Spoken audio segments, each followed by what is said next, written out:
Hi friends, welcome to YAS info channel. Friends, ఈరోజు మీ అందరికీ ఈ వీడియోలో ఇప్పుడే వచ్చినటువంటి ఒక ఫ్లాష్ ఇన్ఫర్మేషన్ అప్డేట్ గురించి చెప్పడానికే ఈ యొక్క వీడియోని అయితే చేయడం అయితే జరుగుతుందండి. సో ఆ ఫ్లాష్ ఇన్ఫర్మేషన్ అప్డేట్ ఏంటంటే, మన యొక్క ఏపీ రాష్ట్ర వ్యాప్తంగా మనకు ఫిబ్రవరి నెలకు సంబంధించి ఒక కొత్త రూల్ అయితే పెట్టారండి. అయితే ఈ రూల్ ద్వారా పెన్షన్దారులు ఎవరైతే ఉన్నారో వీరందరికీ సంబంధించి ఒక శుభవార్త అని అనుకోవచ్చు. అయితే మనకు ఏపీ ప్రభుత్వం ఏ ప్రభుత్వం తీసుకురానటువంటి రూల్ని అయితే ప్రభుత్వం అయితే తీసుకొచ్చారు. అయితే ఆ రూల్ ఏంటి, దానికి సంబంధించిన పూర్తి వివరాలు మీకు తెలియజేస్తాను. ఈ వీడియో మీకు నచ్చినట్లయితే లైక్ చేసుకొని, ఛానల్ ఎవరైనా సబ్స్క్రైబ్ చేసుకోకుండా వీడియో చూస్తున్న వారు ఉంటే కనుక వెంటనే ఛానల్ కూడా సబ్స్క్రైబ్ చేసుకొని ఫాలో అవుతానండి.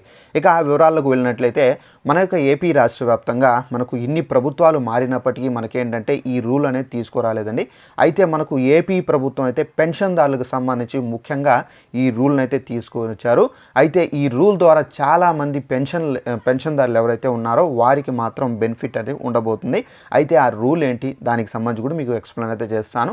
అయితే దానికి సంబంధించి మనకు ఒక నోటిఫికేషన్ అయితే వచ్చిందండి. ఒకసారి ఆ నోటిఫికేషన్ నేను ఇక్కడ మీకు చూపించాలి కాబట్టి ఇక్కడ స్క్రీన్ పైన స్టిక్ చేస్తున్నాను. ఇక్కడ చూసుకున్నట్లయితే పెన్షనర్లపై శుభవార్త చెప్పినటువంటి ఏపీ ప్రభుత్వం ఎన్టీఆర్ భరోసా పెన్షన్లలో స్పౌజ్ కేటగిరీని కొత్తగా రాష్ట్ర ప్రభుత్వం అయితే తీసుకువచ్చారు.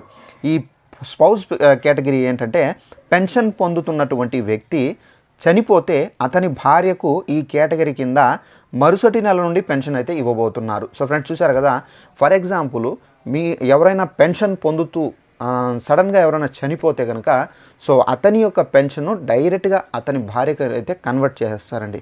సో అతని భార్యకు కన్వర్ట్ అవుతుంది.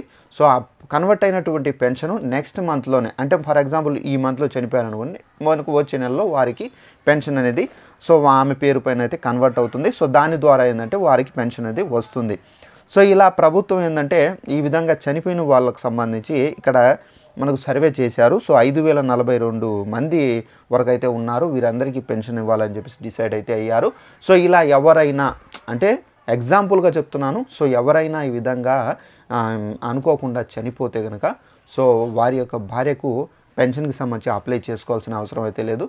జస్ట్ ఏంటంటే మీరు సచివాలయానికి పోయి ఇన్ఫర్మేషన్ అనేది ఇస్తే కనుక సో వాళ్ళు మీ పైన అయితే పెన్షన్ అనేది మార్చి సో మీకు పెన్షన్ అయితే అందించడం అయితే జరుగుతుంది. సో ఇదండి మనకు ఈ రూల్ అనేది తీసుకొని వచ్చారు. ఇది చాలా వాల్యుబుల్ రూలు. సో మనకు చాలా మందికి పెన్షన్దారులు ఎవరైతే ఉన్నారో సో పెన్షన్లు ఇప్పటికి కూడా కొత్త పెన్షన్ అనేది విడుదల చేయలేదు, చాలామంది వెయిట్ చేస్తున్నారు. సో ఈ రూల్ ద్వారా ఏంటంటే వారికి ఎంతో కొంత వారి కుటుంబానికి ఆదుకోవడానికి 4000 కూడా వాళ్ళ యొక్క ఖర్చులకు సంబంధించి కూడా అయితే వాళ్ళు పొందే మంచి అవకాశం అండి ఇది. సో వీడియో నచ్చినట్లయితే లైక్ చేసుకొని తెలియని వాళ్ళకు కూడా షేర్ చేసి తెలియపరచండి. Thanks for watching this video. All the best.